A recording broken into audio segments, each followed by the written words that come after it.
could I ask that the people in the back move forward so we can fill up these first few rows? Please. It'll be good. Get you moving a little bit. Just come up so the first few rows are filled. This is movement. This is migration right now. back to front migration.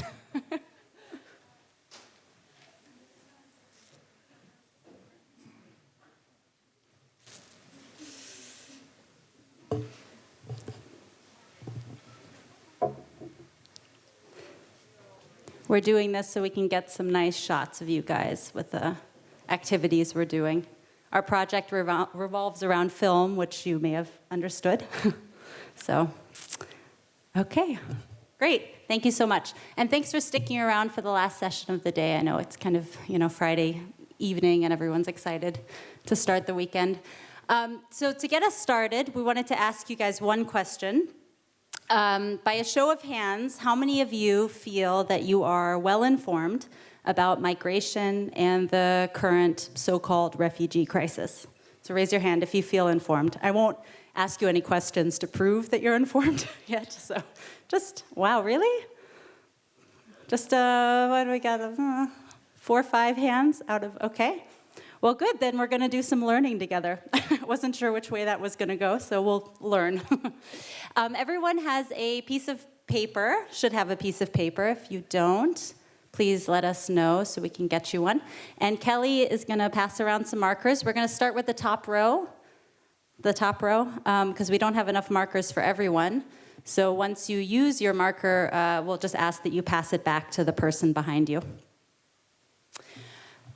So holding your paper horizontally, on the top half in big letters, please write down your country, and this could be, the country where you're living, the country where you're from, or the country that you feel you know the best. And just write it out in big letters, please.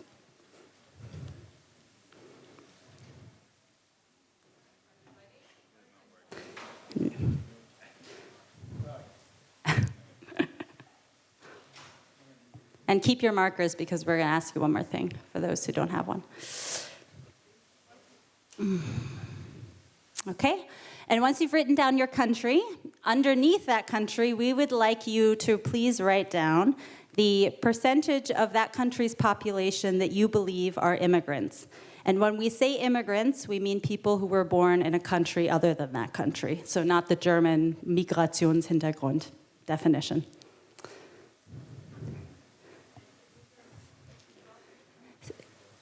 The percentage of the population that was born elsewhere that are immigrants to the country. So if you have Spain, the percentage of Spain that is immigrants, that are immigrants. I'm not going to give you the answer. And once you're done, if you could pass your marker backwards so that everyone has a chance, that would be great. Nice big letters and numbers. Okay, once you're finished, if you could please stand up. Unless Julia is asking you to do something else. Stand up and hold your piece of paper.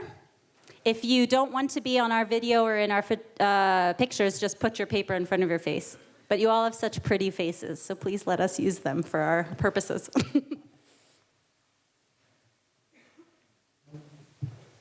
Ooh, it's nice and diverse. We were worried there'd be so many Germanys everywhere. Wow, it's super diverse. Wow, point percentages, impressive. Decimal points.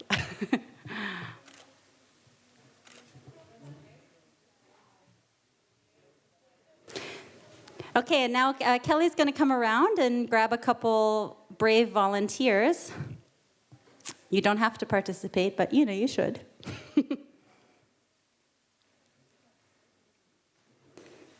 If you are an eager volunteer, maybe you can motion to Kelly so that she knows that you would be willing to come on stage. I think Spain is up for it.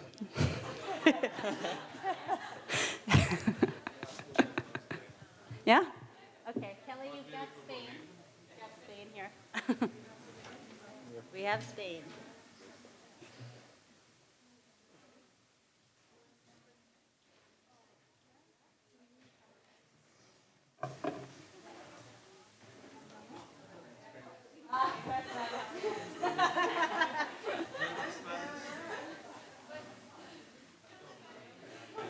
All right.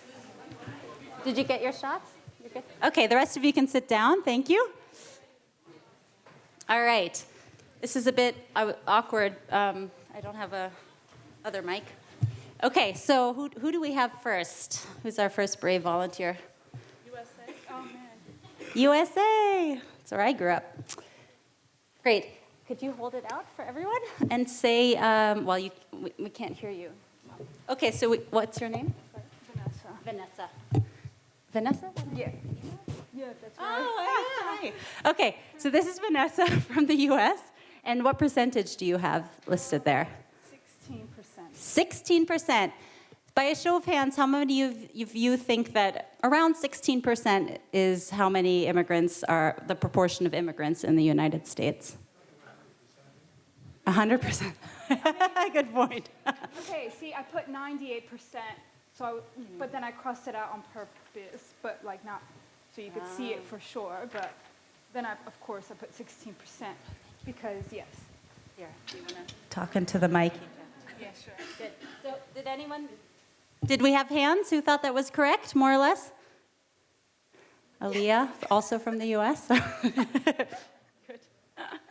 Okay.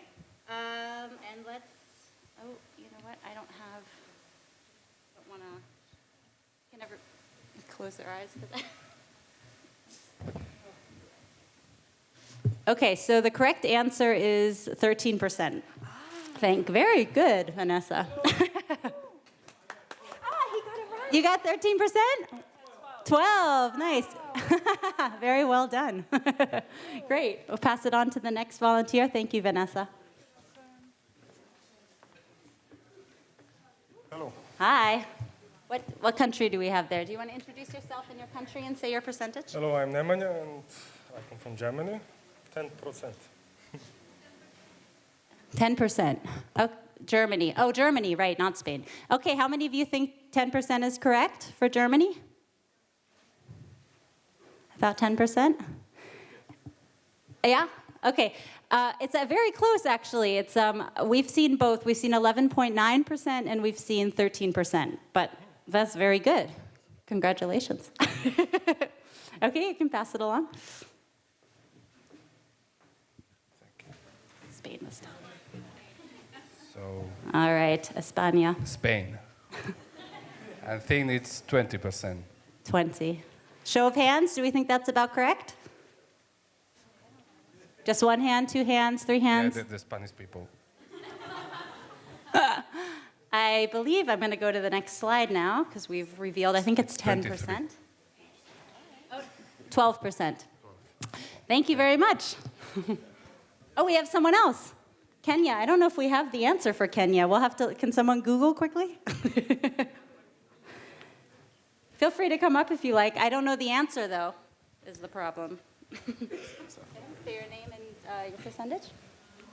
I'm Ian, and I'm from Kenya. And I thought it was 10 at first, so I look at my other Kenyan friend, and they wrote 30, so I took the average. So I think it's 20. I can't confirm or deny that it's 20, but it's something for all of us to look up later. Yeah, I think it can be our homework. Yeah. So thank you very much. And thank you all for your participation. So this graph gives you an idea of the correct percentages for a lot of countries, mostly in the EU and a few others, and then in the lighter blue. And then the darker blue added together with the lighter blue is what people on average thought. So this crowd is quite well informed, educated, so more of you should have had your hands up in the beginning. But the average people around the world do believe that there's much more migration than there actually is. It's one of these issues that are often overblown and that people think, oh, there's so many migrants because this is what we hear about in the news all the time. So those are some examples. And some countries, it was over 20 points higher. They thought it was 20 points higher than it actually was, to show you how much the perceptions are distorted. So we at Migration Matters have a couple target groups that we're trying to address with our work. And you guys fit very well into one of those groups, which I'm going to guess You can counter me on this, but I'm assuming a lot of people in the audience are here because you would consider yourself pro-migration or, not anti-migration anyway, and you maybe agree with the idea of inclusive communities. But perhaps you don't always have the facts and the evidence that you need in order to talk to people about it. So you might get reactions from people like, oh, that's, you do all that volunteer work, I guess that's cool or whatever, but, we can't take everyone, like, what are we gonna do? Like, you can't be humanitarian about every single case. So this is one target group that we feel that we can address by giving more evidence and facts so that they can have more well-informed discussions about it and feel like they can continue the conversation. So even after today, hopefully, some of you might be going out for a drink in a bar, meeting friends, whatever. You might share some of the knowledge you got today and learn more through our videos that you'll share in your networks and your communities. Another target group that we are addressing are a really big portion of the population, actually, that wouldn't consider themselves super pro-migration or super anti-migration, but are what we call the anxious middle. The people in the middle who have concerns and fears about migration. They want a sensible conversation about it. They're not hateful of migrants necessarily, but they have fears maybe about security or the economy or culture that they feel should be addressed. And a couple stats on that. The Tent Foundation, based in the US, did a poll very recently, and they found that 47% of the people who took part in the poll said that if they had more information about things like what was going on in refugees' home countries, that they would feel more positive about it and become more engaged. And from England, from Britain, 50% belong to this category of the anxious middle that I just described. So what kinds of questions and concerns are we addressing in our video lecture series? This image is from one of our street surveys, which is kind of like what we did just here, but where we go onto the street and harass people until they'll talk to us and ask them to answer questions and expose their knowledge gaps and then talk about maybe why they have those knowledge gaps and decipher from those what issues need, where the information needs to go and to whom and from where. Our main goal is to approach this whole project as a very open conversation. So rather than this pro and con debate that we see all the time in the media and from politicians, we want to create a space where people feel like their fears aren't judged and their questions aren't dismissed. So sometimes on the street, we've had people tell us, I don't want to talk to you guys because I'm going to sound racist. And we say, no, it's okay. Say what you have to say. Because we want to create a space where these people can have a voice, everyone can have a voice, and that people are interacting with each other on these issues. So we're going to do this in numerous ways. I'm not going to read through the whole list because that's boring. But basically, the crux of it is it's not a totally top-down process or a bottom-up process. We're engaging our experts that we film, who you'll see one of in a moment. Our street surveys, events like this where we find out from you guys what issues matter to you and where the knowledge gaps are. And we also have a newsletter and use social media. So we're trying to pull as many people into the conversation as possible.